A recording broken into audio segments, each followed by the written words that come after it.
మరి ఇవాళ చాలా ఆనందమైన సందర్భం. ఎందుకంటే ఒకప్పుడు ఇక్కడ ఉన్నటువంటి అందరం కలిసి కొట్లాడితే కప్పటి పాండురంగారెడ్డి అన్నగారి ఆధ్వర్యంలో అందుగుల సత్యనారాయణ గారు, సోదరి గంగా భవానీ గారు, అట్లానే వెంకటరమణారెడ్డి గారు, గణేష్ నాయక్ గారు, మరి తమ్ముడు బాబురావు అన్న గారు, బాబన్న గారు, ఇంకా అందరూ కూడా ఆనాడు మనం ఉద్యమంలో పనిచేసినటువంటి అనుకున్నటువంటి ఆ లక్ష్యం నెరవేరింది. అంటే ఇక్కడ ఉన్న మనందరం కూడా విన్నింగ్ టీం అన్నట్టు, అందరం కలిసి ఆనాడు రాష్ట్ర లక్ష్య సాధన కోసం పనిచేసినటువంటి విన్నింగ్ టీంలో ఉన్నాం.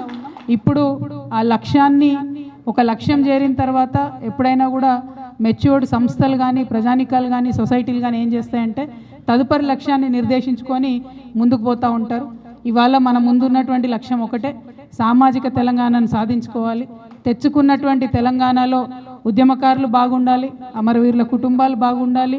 ఏ తెలంగాణ అయితే యువతరం కోసం తెచ్చుకున్నామో వారందరూ బాగుండాలి, ఆడబిడ్డలు బాగుండాలి, ఆత్మగౌరవంతో కూడినటువంటి అభివృద్ధి కావాలి అని చెప్పి ఆలోచన చేస్తూ ఉన్నాం. ఈ పెట్టుకున్నటువంటి కొత్త లక్ష్యాలను సాధించుకోవడం కోసం మరి అందరం కూడా పాత ఉద్యమ శక్తులన్నీ కూడా పునరేకీకరణ జరుగుతున్నది.